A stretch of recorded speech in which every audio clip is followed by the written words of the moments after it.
प्रतुण्ड महाकाय सूर्यकोटिसमप्रभ निर्विघ्नं कुरु मे देव सर्वकार्येषु सर्वदा।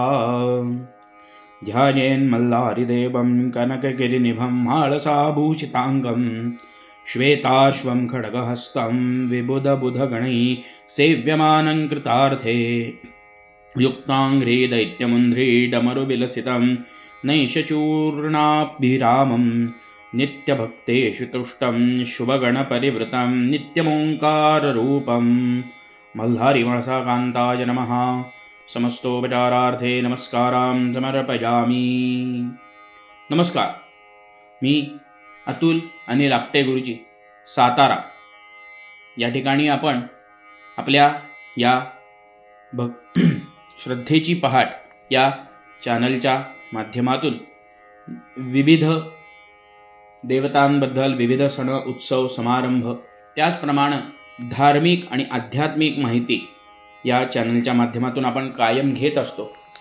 आज आपण 21 नोव्हेंबर म्हणजेच देव दीपावली पासून सुरू होणाऱ्या या खंडोबाच्या नवरात्राबद्दल काही माहिती विचारात घेऊ।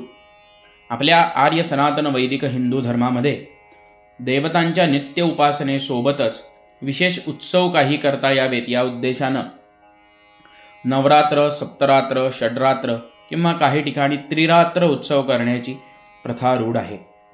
यामध्ये विशेष असं बहुश्रुत अशी वासंतिक आणि शारदीय नवरात्र ही प्रचलित आहेत। वासंतिक नवरात्र म्हणजे चैत्र शुद्ध प्रतिपदा म्हणजेच गुढीपाडवा ते रामनवमी आणि शारदीय नवरात्र म्हणजे अश्विन शुद्ध प्रतिपदा ते अश्विन शुद्ध नवमी म्हणजेच महानवमी खंडेनवमी ज्याला म्हटलं जातं या दिवसांपर्यंत ही नवरात्र आपल्याकडं रूढ आहेत, ती साजरी केली जातात।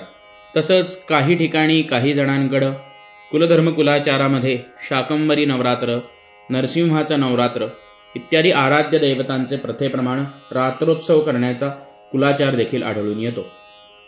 सर्व मराठी महिन्यांमध्ये उत्तम आणि हरिभक्तीसाठी विशेष असणाऱ्या या मार्गशीर्ष महिन्यामध्ये शुक्ल प्रतिपदेपासून म्हणजे देव दीपावली ते मार्गशीर्ष शुक्ल षष्ठी म्हणजेच आपण ज्याला चंपा षष्ठी म्हणतो तिथपर्यंत त्या तिथीपर्यंत भवानी शंकर सांब सदाशिवाच्या म्हणजे शंकरांच्या मार्तंड भैरव या अवताराचे षडरात्रोत्सव करण्याचा कुलाचार काही ठिकाणी आपल्याला रूढ दिसून येतो।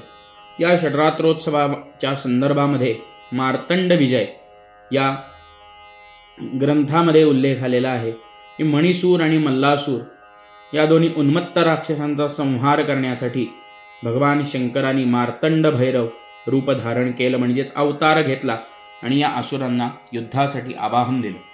सप्तर्षींच्या कृपाप्रसादाने सप्तर्षींनी या भैरवांच्या विजयासाठी एक विशेष प्रतिष्ठान तयार केले आणि त्याला आवाहन ते स्वीकारल्यानंतर त्या तिघांमध्ये म्हणजेच मल्लासूर, मणिसूर आणि भवानी शंकर सांब सदाशिवाचा मार्तंड भैरव हा अवतार यामध्ये घनघोर युद्ध सुरू झाले आणि हे युद्ध 6 रात्र चालू होते।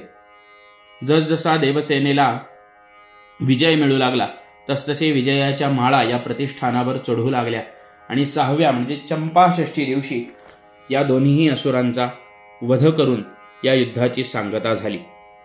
त्यानंतर या विजयानंतर प्रतिष्ठापन विसर्जित करण्यात आले आणि ह्याच प्रतिष्ठानाचा उत्सव म्हणून हा षडरात्रोत्सव केला जातो। दुष्ट आणि अनिष्ट प्रवृत्तींचा नाश करण्यासाठी हा मार्तंड भैरव अवतार झाला।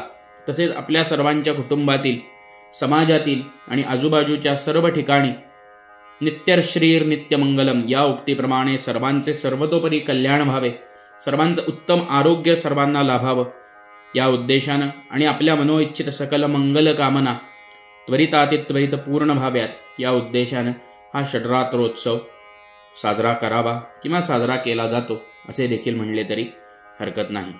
युद्ध समाप्तीनंतर विजयोत्सव साजरा करण्यासाठी श्रींवर म्हणजेच मार्तंड भैरवावर भंडारा आणि चंपावृष्टी म्हणजे चाफ्याच्या फुलांची वृष्टी करण्यात आली। म्हणून या मार्गशीर्ष शुद्ध षष्ठीला चंपाषष्ठी असे देखील म्हणले जाते।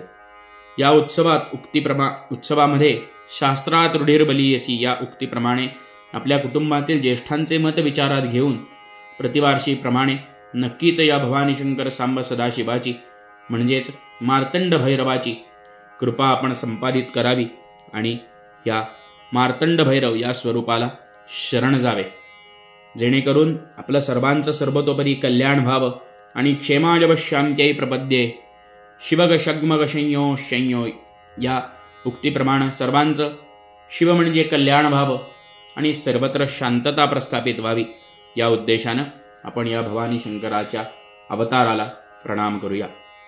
मल्हारी माणसा कांता जन्महा समस्तोपचारार्थे नमस्कारान् समर्पयामि.